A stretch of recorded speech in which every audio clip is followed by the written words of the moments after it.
Welcome, welcome, welcome. And thank you for joining us for today's Executive Lab. Whether you're with us in person or listening to the recording, it's great to have you with us. So today we're going to be delving into why conventional executive development approaches are not producing the kind of executives that are needed now to lead business and what the impact of that is. We're also going to explore the new really crucial leadership skills that are needed right now and how you can enable these in your transitioning executives, even when role models might be in short supply and culture's not yet ready. So just a little bit of information about us. I'm South African by birth and by heritage. I now live in the UK. Previously, I led the Sub-Saharan Africa region for a big international travel group. I've been a full-time executive coach since 2008, and I've been working with leaders across industries and geographic locations since then. I reached a turning point about 8 years ago when I met the Professor of Leadership at Henley Business School, Peter Hawkins. He's known globally for his work in systemic team coaching, which is a very different approach to conventional coaching.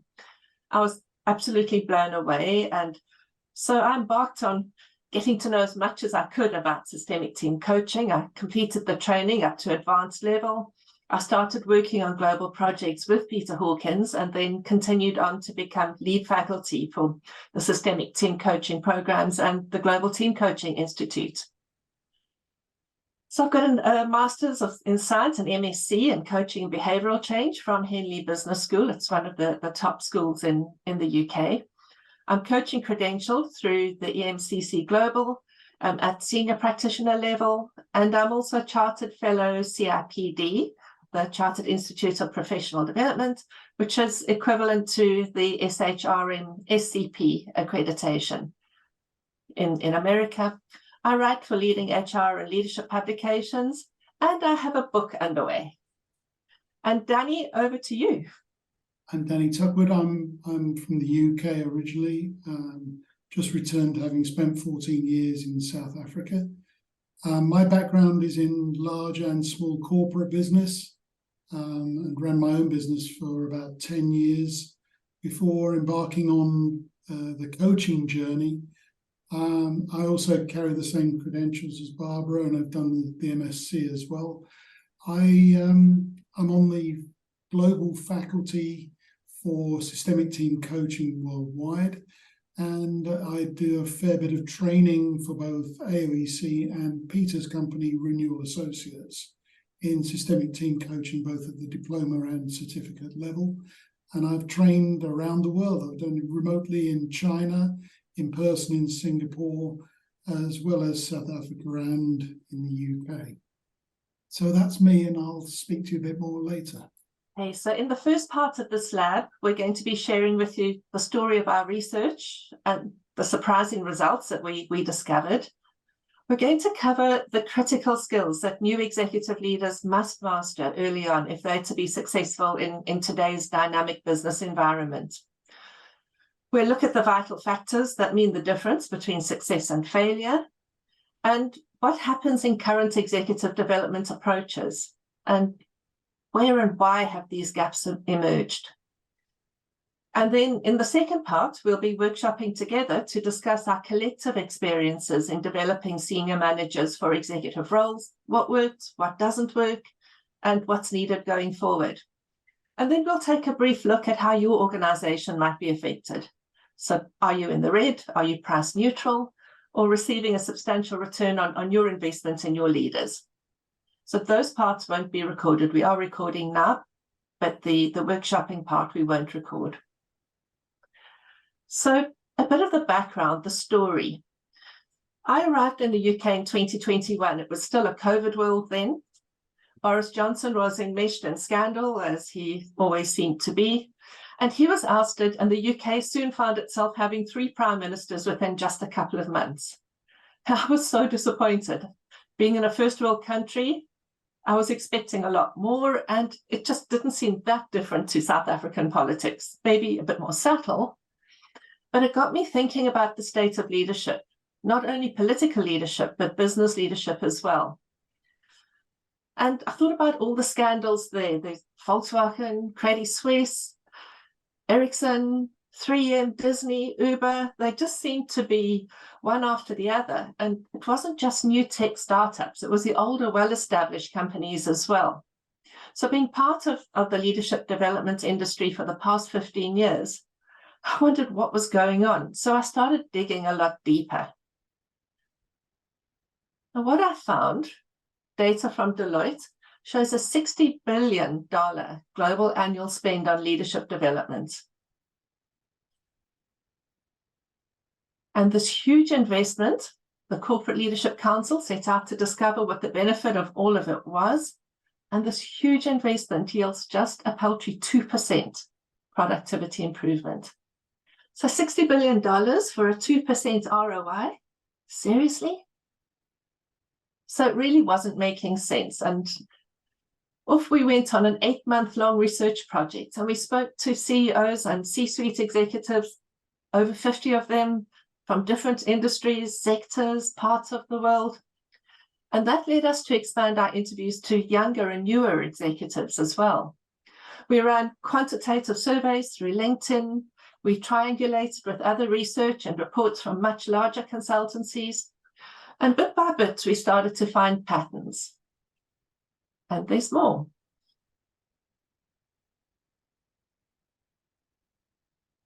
Almost 50% of new executive transitions are considered a failure or a disappointment within just 2 years. And this data comes from McKinsey, and DDI World had similar data.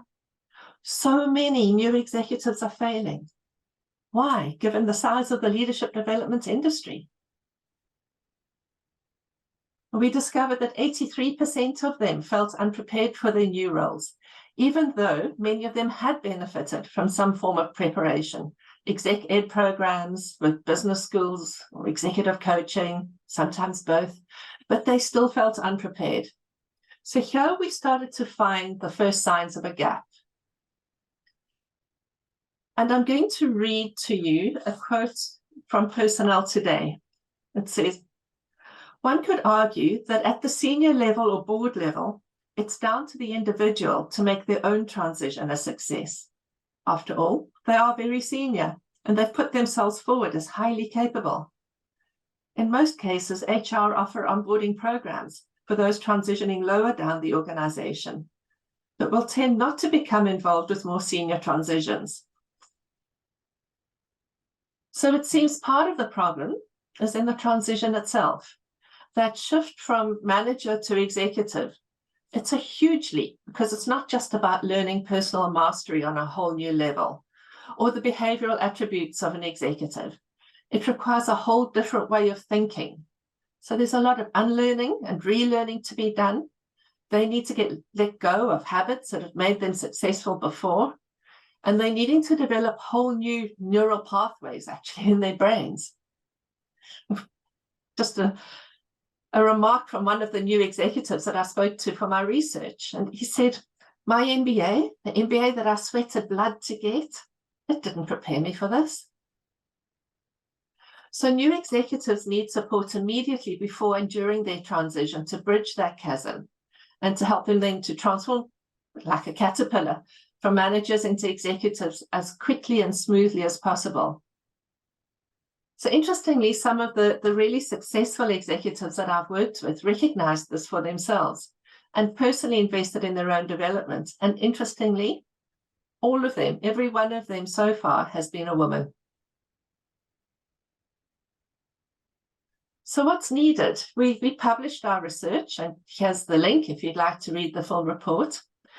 But for now, in a nutshell, what we found was that the areas that they struggled most with, personal mastery, EQ, communication, up, down, across the organization, with new peers, inside and outside the organization. So these are those advanced relational skills, connecting, resilience, becoming the kind of leader others want to follow and work with. So they now need, these transitioning executives now need to achieve their results through others. And so the job becomes a lot more about people and relationships and far less about what they're doing. Moving from tactical to strategic, so letting go of the day-to-day operational stuff and achieving short-term goals and moving more into the longer-term, future-back, outside-in thinking, making sure that their teams are strategically aligned with the organization, having that antenna out there to anticipate what's coming, adapt to constant change. And then systemic complexity, so looking out across the whole organization, not just down into their silo, taking that helicopter view to see how all of the parts are interacting with each other. It's also about how they go about making decisions and anticipating the consequential outcomes of those decisions, what they do and the outcomes of what they decide to do. And so it's critical problem-solving skills and so on. So Danny, I'm going to hand over to you now to take us forward. So thanks, Barbara. So there are some things that are being done, and I wanted to take a quick look at some of those. The first one is the area of executive education or business school operations. Now, these have got a really good place in terms of providing the advanced technical skills, be it finance, compliance, strategy. And they're really good at that work in helping people to see the broader picture, to work at that larger level. It also, those business school environments help to grow a network of similar positioned people as they start to come into those roles and to understand what's happening there. There's also one-to-one coaching. Now, the one-to-one coaching tends to be around personal growth and individual development, particularly around the EQ skills. But it doesn't help to form that collective EQ that's really needed as you move into an executive position. There's also some work that goes on with interpersonal skills, but that ability to work with former peers, to engage in some of those difficult conversations is not an area that tends to be covered in the one-to-one coaching. There's then also either formal or informal mentoring which goes on in an organization. Now, this is really useful for helping to navigate the culture within the organization. This really helps to navigate what's happening within the organization, to understand the culture and how things get done around here. So it tends to form a backbone of feedback and advice giving, which is all well and good. However, most of that advice is coming from a historical perspective. And therefore, it's helping to deal with the things that happened in the past, not necessarily coming up with new solutions on how things need to be worked in the future.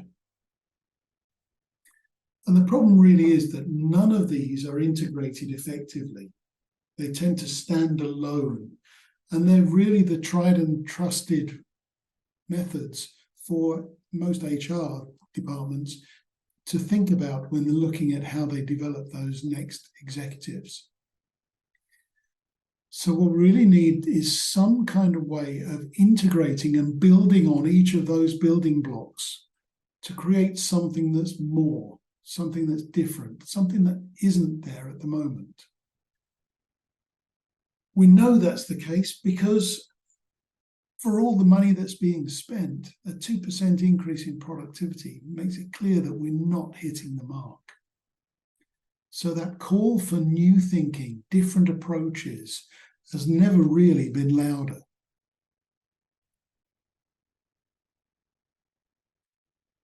And then if we really look at part of what we were talking today is in breaking the bank, because the true cost is not the cost of developing those individuals.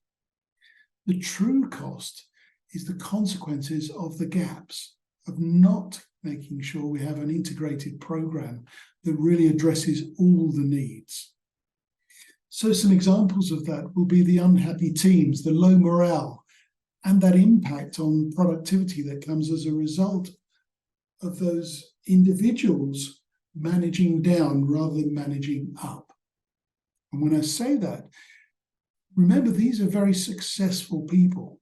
They're being moved into executive positions because they've been good at what they've done. The problem is that what they've done works at that level. It doesn't work when you start looking to a broader perspective and solving for the whole business.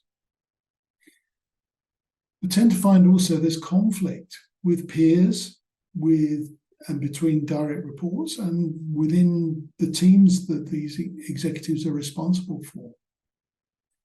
And this comes about because there's a completely different way of relating to people once you move into that executive position. And the skills to resolve those conflicts don't reside in the individuals. It needs to be something that takes them out of themselves and creates something more. We know that with those executives, if they're still relying on their old skills, they will tend to be sucking up the work. They will be working the late hours. They'll be working the weekends to try and get things done, or at worst, micromanaging the people underneath them.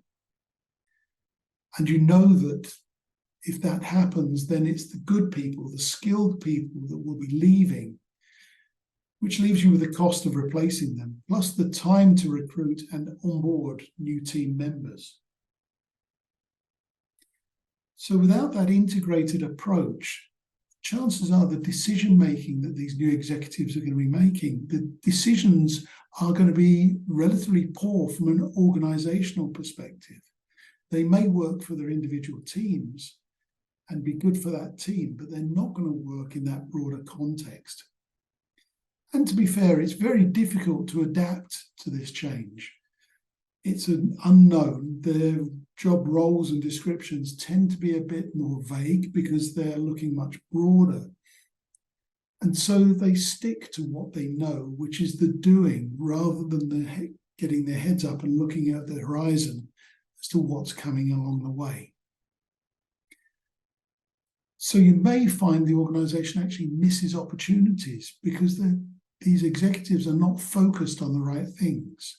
They're focused down into their teams and the operational performance, rather than scanning the horizon for the threats and the opportunities which may be coming but haven't yet arrived. They're not cheap resources, so if you're not using them to best effect, you'd be better off employing a manager at a junior level to do the work that they were doing before they got promoted. And without that forward thinking, without that anticipation of what's just coming over the horizon, they're not going to be looking for those opportunities and solving problems ahead of time. They're going to get caught unawares. And if they're getting caught unawares, the chances are it's going to cost more in time, resources, and potentially revenue to the business to have to put right something that could have been anticipated. What you'll also find is that they are misaligned with the organizational strategy because they're focused in on their individual teams and the tactical imperatives within that team, rather than looking to the broader organization as to what's needed to move the organization forward. So when we talk about the costs of not providing this integrated solution, it's in the consequential costs, not in the direct costs of what program you put the person on.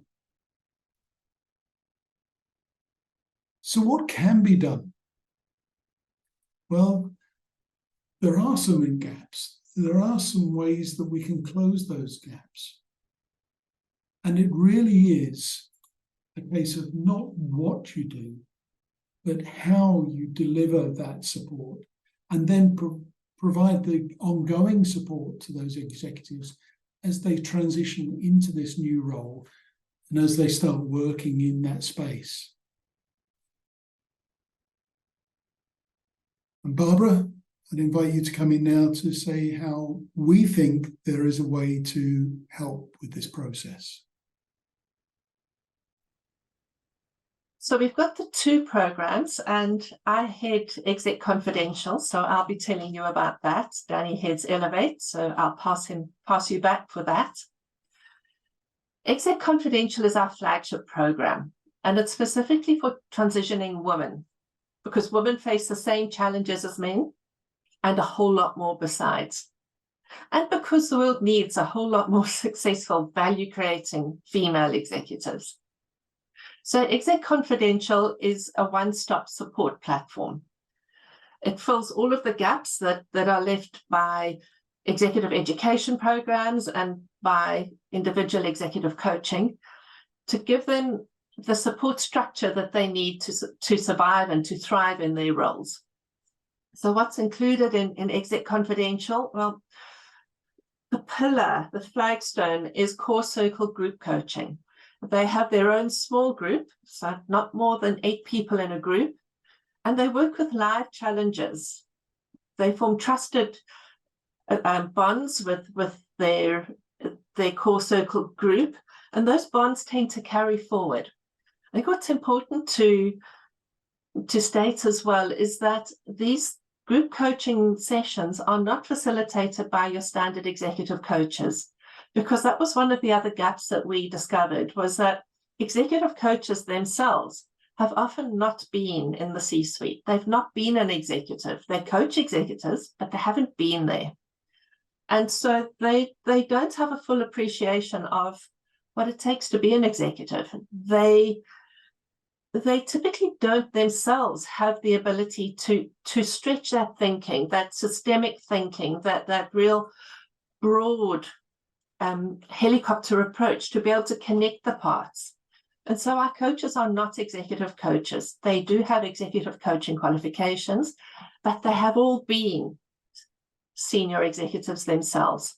So they bring that combined approach of being able to coach, to mentor, to be that trusted advisor, and to really give the support in whichever way that it's needed to the people within their core groups, the women within their core groups.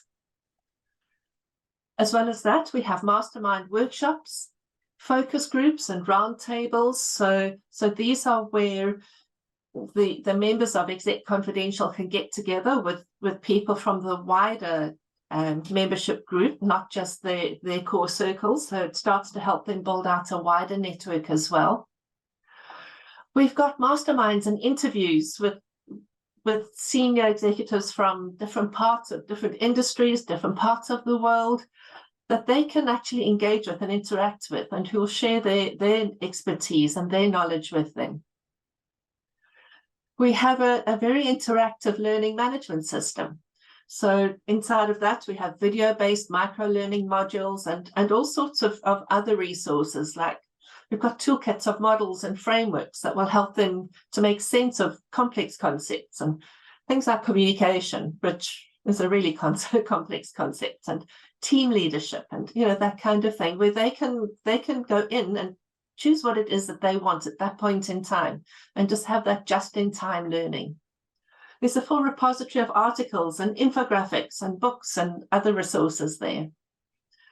And I think also equally importantly, it's a private network. So they've got a platform for being able to communicate in confidence with their coach and with other members of their core circle for instant support. So if something goes wrong or they need support in the moment, they can get it.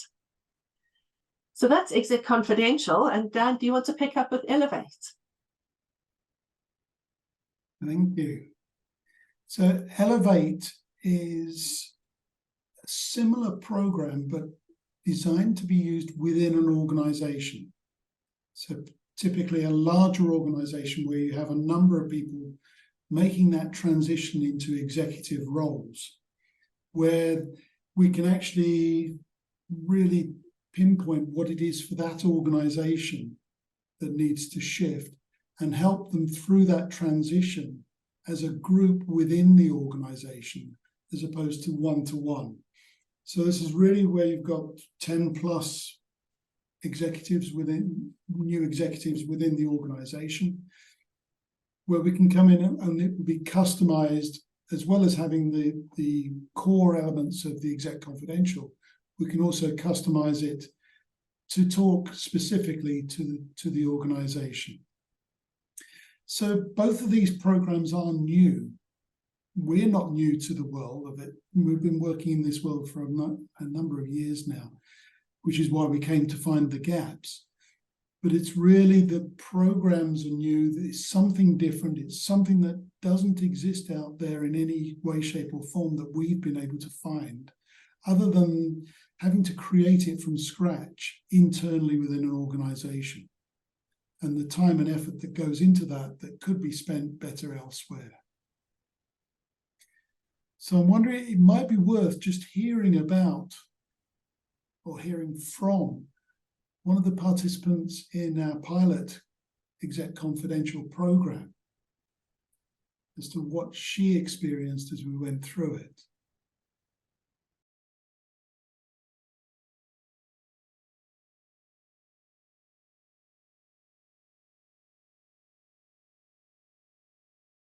I'm Ann Kinsley. I'm the Senior Director for Talent Acquisition.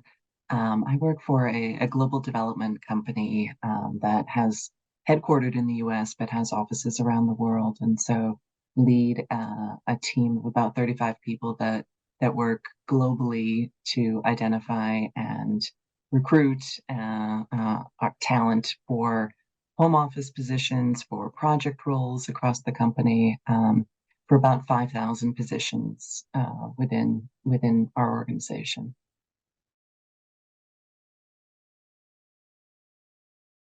So that's a wonderful question. I think the most valuable skill or lesson, and I think it actually was a lesson, which is that, that everyone to a certain degree struggles with imposter syndrome and the feeling of, that I need to be more developed, more experienced, more senior to be able to move into these roles. And so having a peer cohort who could say, I'm in the same place and I'm doing okay. And others that, frankly brought in a global perspective that doesn't have as much of the imposter syndrome as part of their sort of cultural practice. That exposure and that sort of, them saying that's not something I've ever even thought about was so helpful to sort of break out of the rut of feeling constantly like I'm a little bit behind, I'm a little bit inexperienced, to be able to say, this is first of all universal, except it's also cultural. And that just broke open a lot of sort of taboos that I had in my mind.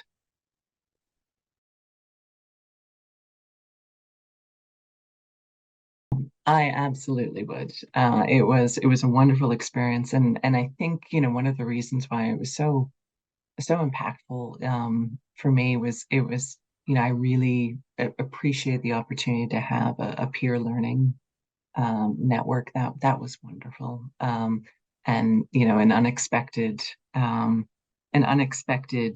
sort of highlight of the program for me. It was a wonderful program. It was in multi-phases. So it began with sort of homeworker readings that I found really, really useful, and that I still actually go back and refer to today. And it graduated, it tiered up as you got through topics. It was then followed by peer sessions where we got together with a cohort to talk about some of the leadership challenges we're having. Followed by an individual coaching session. And just the sequencing and the cadence of that was really wonderful, because it really sort of started where you are, you added layers, and then you could sort of finalize it with the coaching, and really sort of tie the threads together with a coaching session. All right, so thank you to the people who have shown up and who are live with us here today. Here are our contact details. So if you're wanting to find out more about what we're doing, about the programs, to talk about it, to talk about the context of your organization, please do be in touch and we can schedule a time to meet. Just drop us an email, one of us or the other one.